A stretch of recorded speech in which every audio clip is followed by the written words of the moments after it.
Day! Happy weekend mga kababayan, mga lakotsera, mga kabeheros. It's me again, Madam Yura, yung Madam Dami Lakotsera. And andito kami ngayon sa bahay.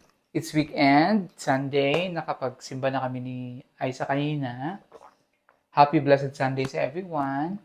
At pasensya na kayo, medyo matagal-tagal na sundan yung aking video noong nakaraan kasi pagdating ko dito, na busy, then umuwi si Tatay Ansul ng Tatay Ansol. Agusan. So naiwan kami dito ni Aiza, tapos naiwan naman kami dito ulit nung pumunta sila ng farm doon sa pinapagawang fish pond, no? Doon sa fish pond ni Sir Paul. So, ngayon lang kami uli nagkapag-vlog ni Aiza. So, nakapagsimba natin kanina, no? Pagsimba po kami kanina. Samahan nyo kami ngayon sa aming magluto kami ng spaghetti kasi request si Sir Paul mag-spaghetti kami para snacks namin, no? So, samahan nyo kami ngayon sa aming cooking show ng spaghetti.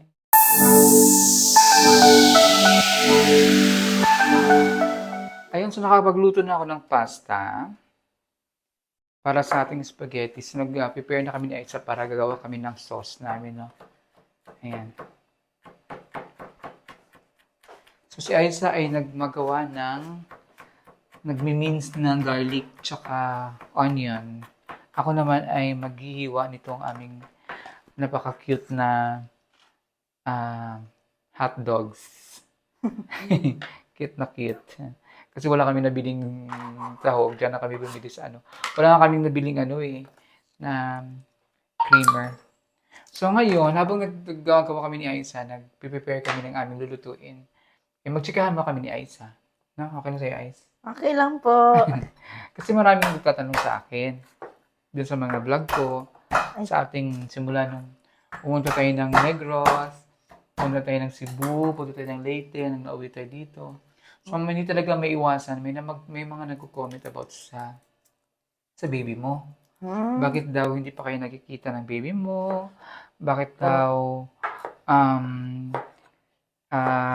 hindi na lang dalhin yung baby mo dito? So, hindi ka pa raw napunta doon, saka balik sa inyo. Opo. So, maraming mga naiintriga or bakit daw ganon na hindi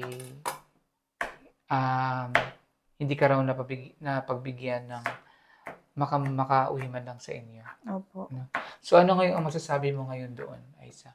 Sasabi ko po sa mga lahat po ng mga nagtatanong tungkol sa akin, bakit hindi po ko nagka-uwi? Kasi po una-una, sabi po ni Sir Paul, hindi na daw madaanan ng sasakyan doon. Napakahirap na daw. Sukal na daw yung daan. Motor na lang po daw yung nakakapasok. Kaya, hindi na po kami nakapunta kasi hindi na makapasok ang sasakyan po. Yan po sabi ni Sir Paul. At hindi, sa ngayon po, malapit naman po ang paaralan ng anak ko doon. Doon lang po siya. Doon lang muna po siya. Kasi sobrang lapit talaga ng paaralan. Tsaka hindi mahirap para sa anak ko na pumasok kasi sobrang lapit. Kaya yun po ang dahilan kung bakit ang tungkol po sa anak ko. Bakit hindi ako nakapunta? Bakit hindi siya Pero naintindihan mo naman. Opo. Naintindihan mo yung sinabi ni Sir Paul. Opo. Kasi gusto rin talaga namin pumunta doon. Makauwi si Aiza sa kanila. Kailangan, unang-una, yung place nila ni Aiza ngayon, hindi na masyadong, yung dati namin pinupuntahan. Di ba nung last namin punta doon, nung kinuha namin siya, nahirapan na nga. Yung sasakyan namin hanggang doon na lang sa taas, hindi na makapasok. Kasi ang sukal na ng kalsada nila. So, ang nangyari ngayon ay hindi talaga namin mo siya napuntahan sa yung lugar nila, di mo na namin nabalikan.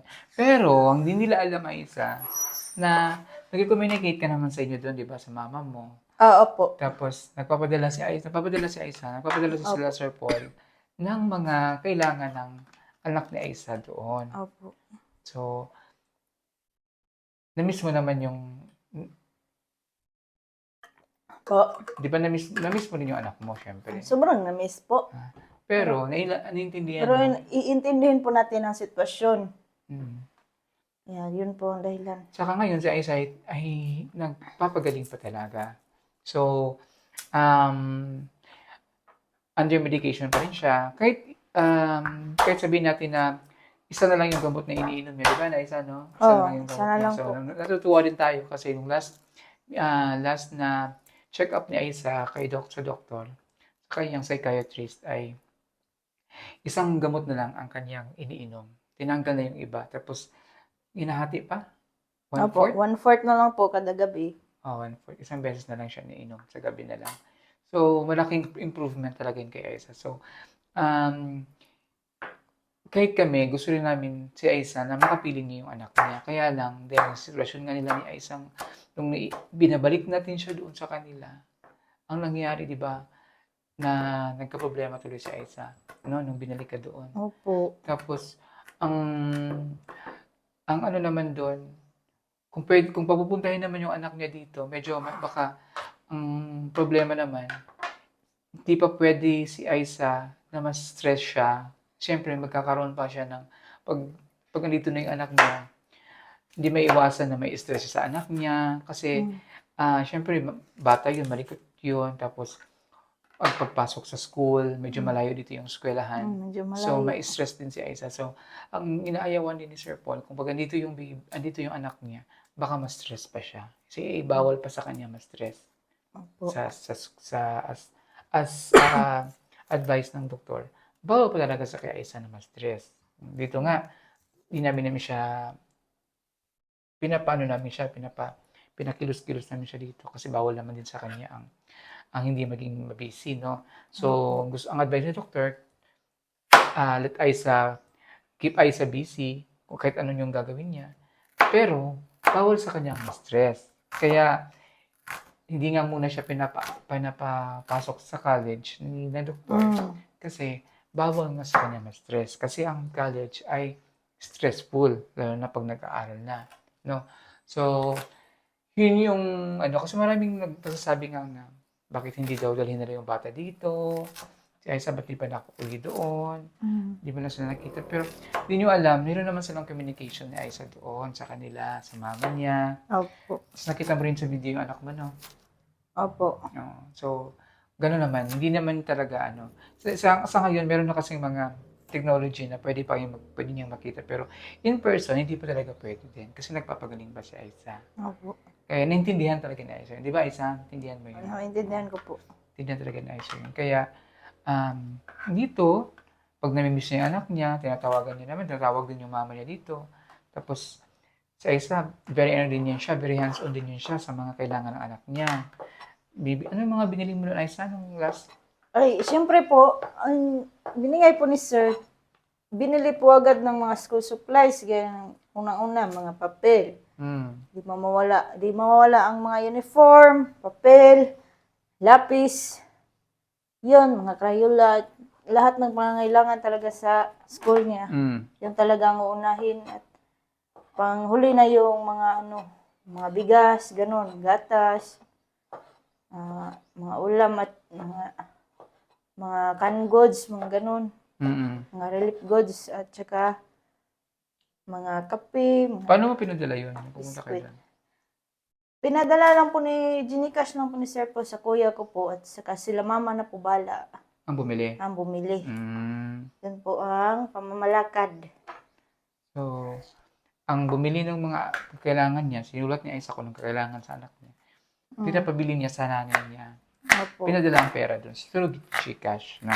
Opo. So, sa mga nagsasabi na naiintindihan namin yung concern niyo para kay Aisa. Pero, sana maintindihan niyo rin yung sitwasyon niya Aisa ngayon, kalagayan. Kaya, hindi mo na si Aisa, hindi mo na siya pwedeng umuwi dun sa kanila.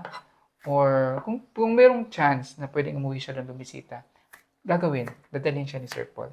Kaya lang, nung time na bumating since nauwi kami galing Mindoro, sa nakabalik sa Manila, wala kaming chance na mapuntahan yun. Kasi kung mapuntahan nyo yung lugar nila sa sobrang layo talaga.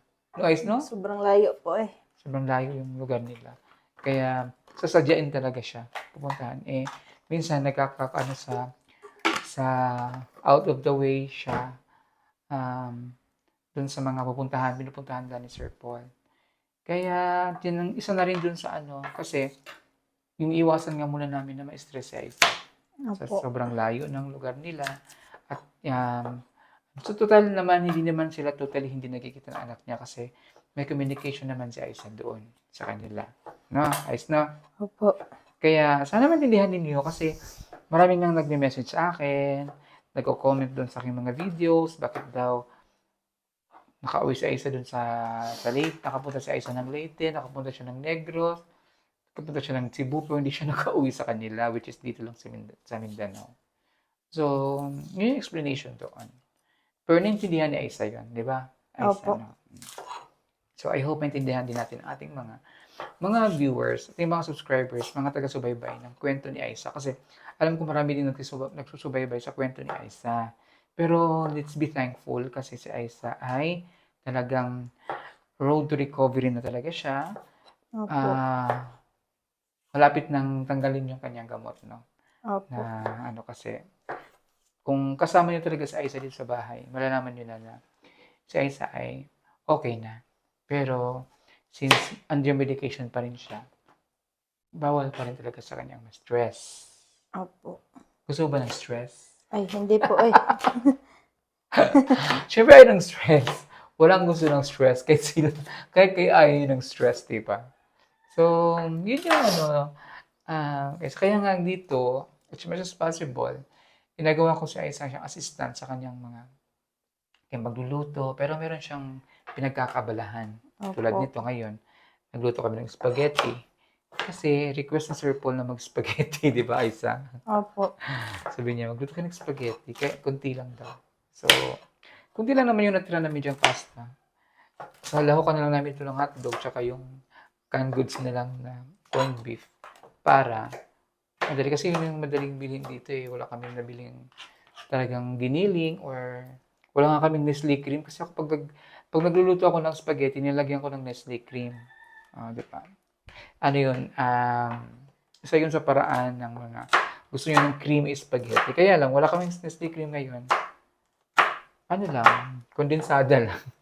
Mansada. Kasi kapag nag-spaghetti ako, mga Pilipino mahilig sa mga matatamis. So, kailangan sweet. Kaya, kondensada nilalagay ko. Tapos creamer. Kaya lang, wala namang Nestle cream. Hindi kami nakabili. So, tama yung spaghetti. Yung kondensada, okay na yun. Kami lang naman yung kakain ito. So, update siguro si Tatay Ansul nakauwi na. Tapos, si Quindy, nakapag-usap pa kami ni Quindy noong nakaraan. Nung nasa Manila pa ako, video call kami ni Quindy, no? So, hindi pa talaga, pinalo up ko rin siya kahapon. Hindi pa nila bakunahan si Pauline kasi ulan ang ulan doon, no? Kahit ngayon nga lang uminit dito eh. Kaninang umaga sobrang lakas ng ulan, no? Nagsimba Sobrang kami ni lakas. Aiza. Sobrang lakas Sobrang po. lakas ng ulan. So, buti pagkatapos ng simba kami pag-uwi namin, tumigil na yung ulan. Po. Ang dami natin, busin na natin to. Sahog. So, hindi pa daw nila si Pauline, hindi pa nila napunta sa health center para mababakunahan. So, yung bahay naman nila, ginagawa kasi ngayon ng A-house ni Sir Paul dun sa after nun, sa kanila na ang gagawin yung kanilang bahay na. So, pag natapos na yun, malapit naman nila, napanood niyo yung live ni Sir Paul kahapon, nung Saturday, ay makita niyo yung pinapagawang A-house ni Sir Paul. Rest house doon. So, after nun, kanila ng bahay ang gagawin. No? So, tiis muna doon sila. Kahit ako, namimiss ko na nga rin si Pauline. Miss mo ba si Pauline? Namiss, oy. Nakakamiss si Pauline. Nakakamiss si Pauline. Then, pero iniwanan kami ni Pauline ng bago siya umalis. Sore eyes. Kami dalawa ni Aiza. Pero akala ko nagtatapos na yun sa kanya. Siya yung pinakahuling na, siya yung pinakahuling. Buti na lang dala-dala ko yung gamot ko na antibiotic, na eye drop, galing Manila. Napatuluan ko siya na pagbalik ko dito. Gumaling agad, no? Maling agad. Effective yung ginamit ko. Kasi yung unang binili namin dito, ni Melvin, Dalawang yung dito araw pa lang lang. ako, generic lang kasi. So, hindi siya ganun ka-effective. Kaya tapos ano din ako, panay cellphone din ako noon. So, hindi talaga siya gumaling agad. Ang advice ng doktor, tigilan ko yung cellphone, tigilan ko yung TV, kasi bawal pala yun pag may sore eyes, kasi nakaka-trigger din. Ah, So, tinigil ko, kaya hindi ako nag-upload hang 8 days. So, simula noon, hindi ako nag-upload, hindi ako nag-cellphone, nag-TV. Kaya gumaling din yung mata ko. Pero effective din yung drops na ginamit ko, na eye drops. So, ayan. Tapos na kaming maghiwa. Magluluto na tayo. Ating spaghetti pataas, spaghetti pababa. Ayan. So, meron kami ditong mga tomato. Gamitin natin itong galing sa package.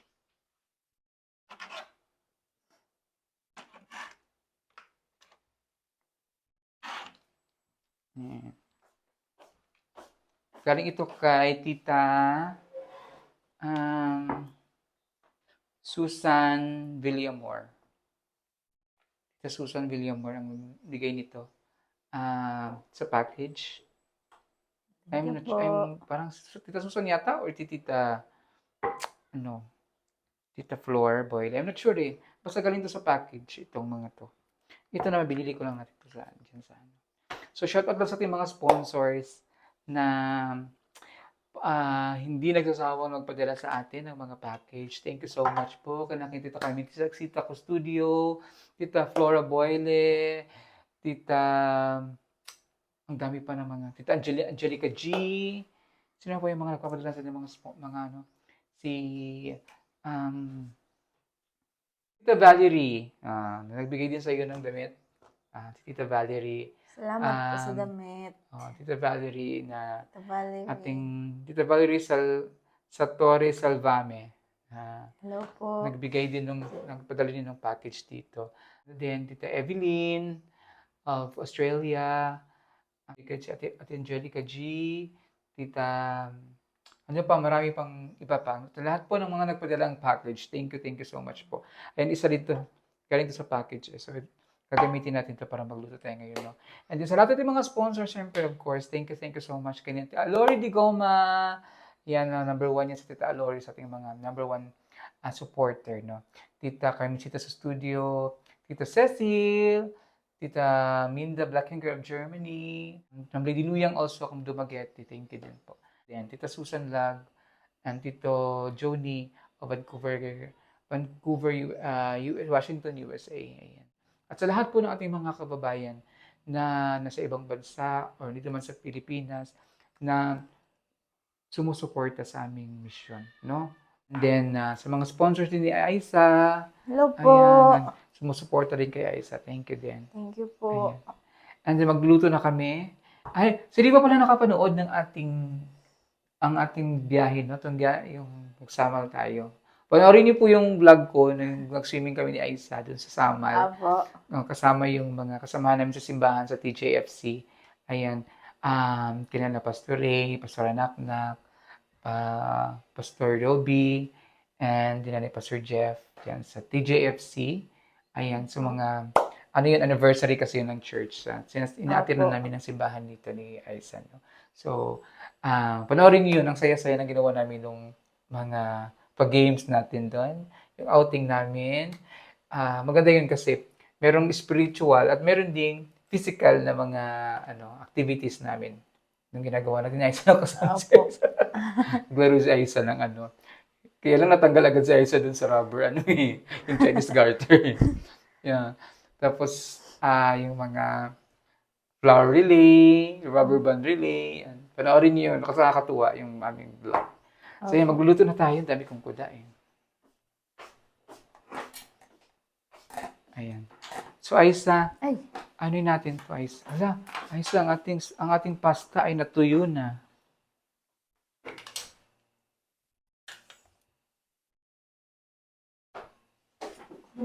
Natuyo nating pasta, Aisa. Balhin mo dire tay. Balhin natin dyan.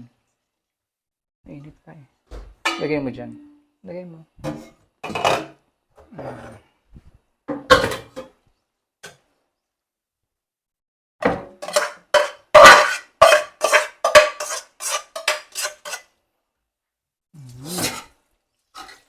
Kasi yung ano, ice, Eh, yung blue na langgana. Yun sa lalim.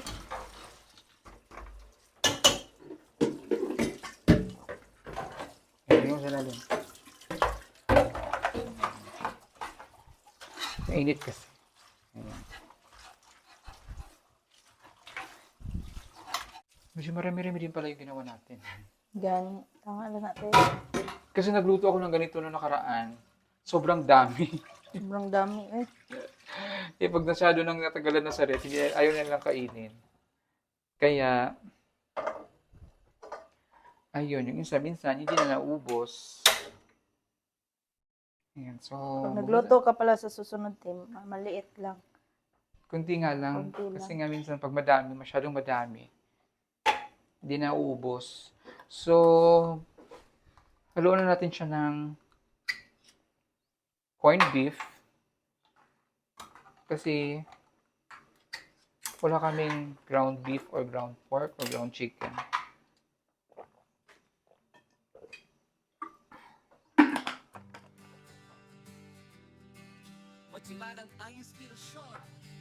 Ayan. Para panggisa ng ating sahog. Uy, nalagi nito. Shrimp. Ha? Hala, iso din natin itong shrimp ice. Hindi mo balik ana eh.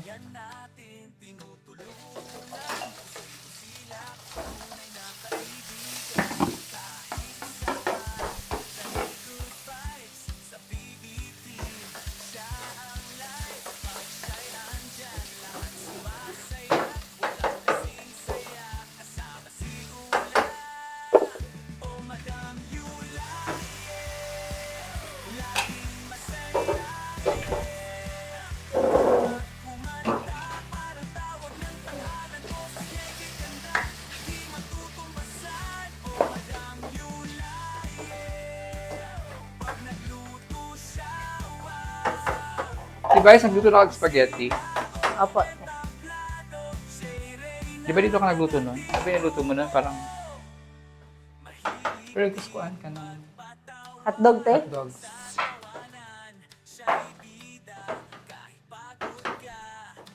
Te. Ayan, hotdogs. Alam mo kung gusto ni Sir Paul yung spaghetti ko. Kasi yung spaghetti ko, pang bata. Pang bata ng lasa. Sweet and creamy. Kaya lang wala tayong creamer ngayon. So, sweet lang. Wala tayong creamer eh.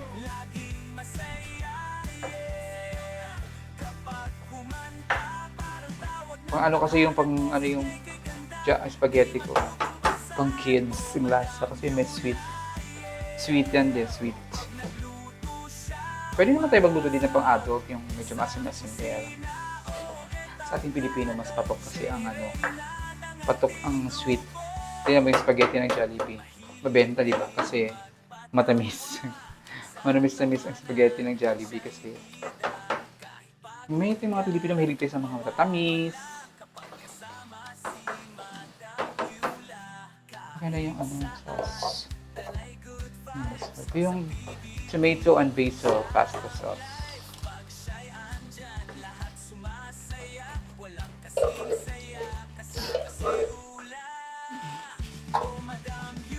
Wala ay, pulo naman kayo niya itong kwan ay, basurahan ay. Ote.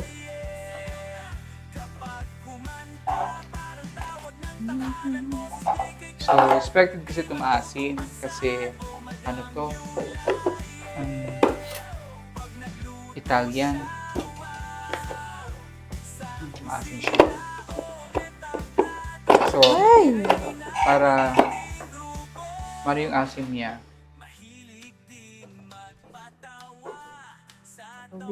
medyo mapatay yung asim, lagyan natin ng sugar, ng condensed. So, meron akong condensed na tira kasi nagluto rin ako kahapon ng champurado. Yan. Yung dami ng champurado. Hindi namin naubos pa. Pwede naman nasisira yan. Nalagay ko sa rep yan. So, lagay ko siya ng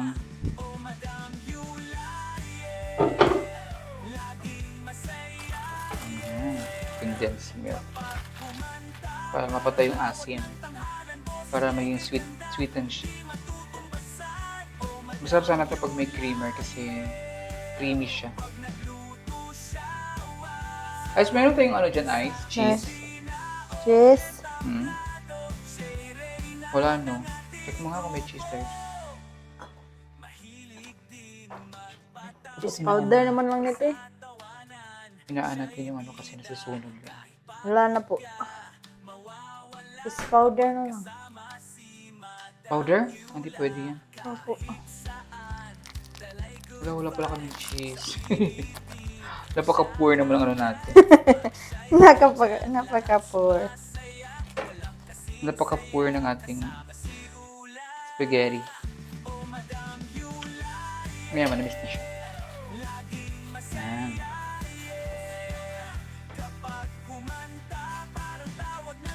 Sauce para dumami yung ano.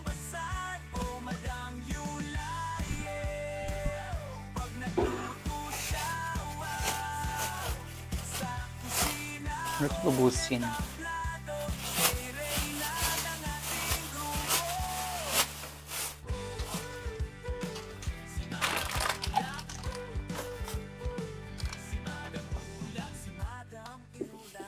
Lagyan ng konting paminta, duro powder.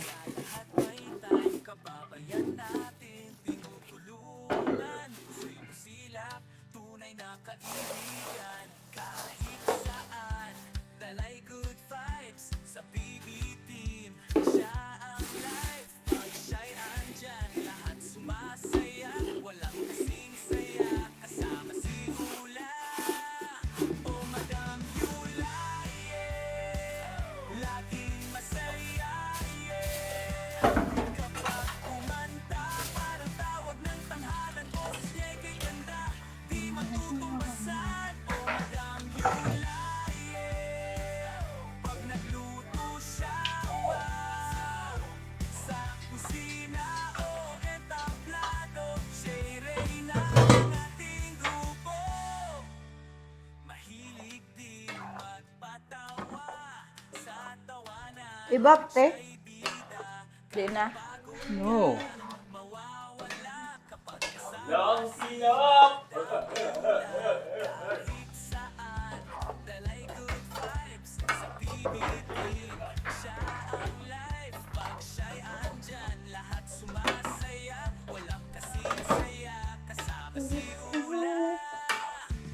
Beautiful day.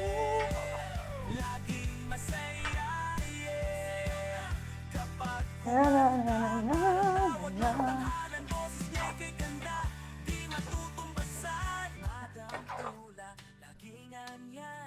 Mapagmahal sa lahat may time, kababayan natin tinutulungan, puso'y busilak, tunay na kaibigan kahit saan. Walang cheese. Tanaw na ko sa tindahan, te. Pwede ra, te. Ang tanawa doon na. Pakukuha lang dito. Okay. Bayaran doon.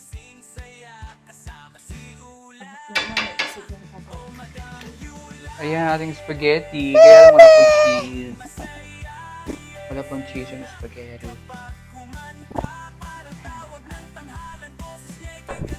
Spaghetti. Cheese spaghetti. Sarap. At nasa kanipol ang suman. Dala ni Junjun. Ito. Masarap yung suman niya. Madaming gata.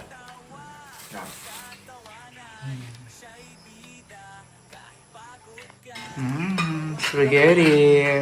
Ito ay sinapitento kami dito sa PBRS. Lalo pa na dito sa JR. Sweet suman. Pag Sunday, ganyan. Spaghetti. Diet. Yeah, Ice, pagkain ng spaghetti. Dami niyang kinaya kanina.